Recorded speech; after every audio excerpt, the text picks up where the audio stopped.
निर्णयाला हायकोर्टाने स्थगिती दिली आहे। निवडणुकीच्या आधी आघाडी सरकारने हा निर्णय घेतला होता, मात्र या निर्णयाला हायकोर्टाने आता स्थगिती दिली आहे। आता पुढची सुनावणी 5 जानेवारी 2015 रोजी होणार आहे। राज्यभरात मराठा आरक्षणाच्या मुद्द्यावरून प्रत्येक पक्षाने राजकारण केलं। निवडणुकीच्या आधी आरक्षणाच्या मुद्द्यावर प्रत्येक पक्षाच्या नेत्याने मराठा आरक्षण देण्यासाठी प्रयत्न केला। शिवसंग्राम संघटनेचे नेते विनायक मेटे यांनी आंदोलन उभं केलं। या आंदोलनाचं फलित म्हणून मराठा आरक्षणाचा मुद्दा चर्चेत येऊन आघाडी सरकारने 16% आरक्षण जाहीर केलं। या संदर्भात मुंबई उच्च न्यायालयात 3 याचिका दाखल करण्यात आल्या होत्या, त्यावर सुनावणी करताना मराठा आरक्षणाच्या निर्णयाला कोर्टाने स्थगिती दिलेली आहे। मात्र मुस्लिमांसाठी शिक्षणामध्ये दिलेलं 5% आरक्षण कोर्टाने कायम ठेवलेलं आहे।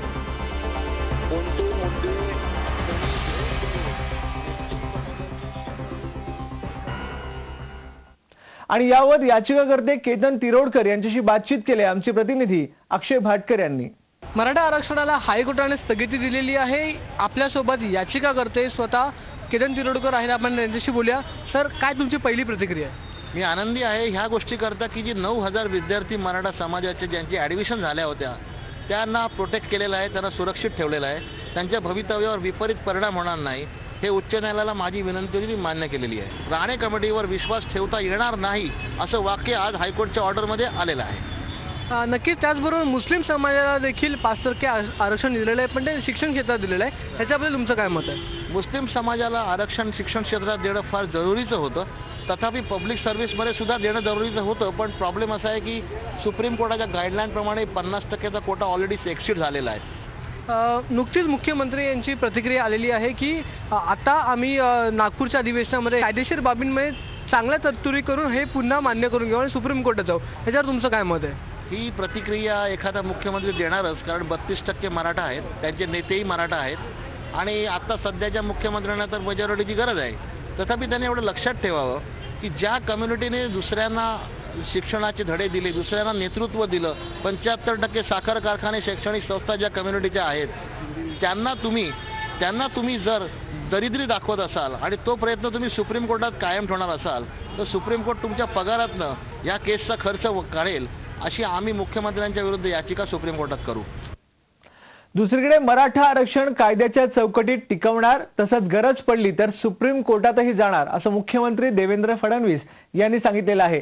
सरकार आरक्षणाला अनुकूल आहे, हायकोर्टाच्या आदेशाचा अभ्यास करणार असल्याचंही फडणवीस यांनी सांगितलेलं आहे।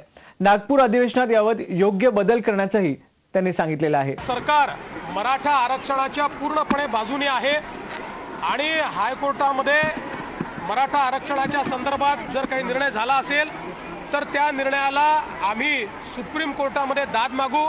कुठल्याही परिस्थितीमध्ये मराठा आरक्षण टिकेल अशा प्रकारचे सगळे उपाययोजना आम्ही करू। जर काही त्रुटी दाखवल्या असतील तर नागपूरच्या अधिवेशनामध्ये कायद्यामध्ये त्या त्रुटी दूर करू, पण कुठल्याही परिस्थितीत राज्य सरकार मराठा आरक्षण हे टिकलं पाहिजे, ते राहिलं पाहिजे याकरता पूर्ण प्रयत्न करेल। मुंबई उच्च न्यायालयाच्या निर्णयाविरोधात सर्वोच्च न्यायालयात जाणार असल्याची माहिती शिवसंग्राम संघटनेचे अध्यक्ष विनायक मेटे यांनी दिली आहे। हा निर्णय अत्यंत दुर्दैवी आहे असं निश्चितपणे आपल्याला म्हणावं लागेल। माननीय मुख्यमंत्र्यांच्या सोबत बसून बैठक करून ते आम्ही दूर करण्याचं काम करू आणि सुप्रीम कोर्टाकडे हे आम्ही अपील दाखल करू आणि कोणत्याही परिस्थितीमध्ये इतर जे काही कमतरता आमची राहिली असेल ती सुप्रीम कोर्टामध्ये राहणार नाही याची काळजी घेऊन ही स्थगिती उठवण्याचं काम आम्ही करू। तर तिकडे राज्यातल्या वेगवेगळ्या नेत्यांनी मराठा आरक्षणाचं समर्थन केलंय। संदर्भात नेमकं कायदेशीर काय करता येईल हे करून, कारण आम्ही मराठा आरक्षणाचं समर्थन केलेलं आहे, मराठा आरक्षणाला पाठिंबा दिलेला आहे आणि सरकार म्हणून आम्ही नेमकं काय करता येईल त्याचं बघू। मराठ्यांना आरक्षण दिलं पाहिजे, म्हणजे आरक्षण देत असताना जी काही कार्यवाही त्यांनी केली, नारायण राणेंच्या अध्यक्षतेखाली समिती नियुक्त केली, खरं म्हणजे अशा स्वरूपाची समिती नियुक्त केल्यापेक्षा राज्य सरकारच्याच या संदर्भामध्ये ज्या समित्या पूर्वीच्या न्यायाधीशांच्या नेमलेल्या त्यांच्याकडे द्यायला पाहिजे होतं। राणे साहेबांनी अहवाल दिला, तो अहवालाची छाननी त्यांच्याकडनं लिगली करण्याची गरज होती। मराठा समाजाच्या आरक्षणाला स्थगिती दिलेली आहे। आता हा जो निर्णय आहे हा निर्णय सामाजिक न्यायाला धक्का देणार आहे। हा जो निर्णय हा मराठा समाजातल्या गोरगरिबांवरती अन्याय करणार आहे।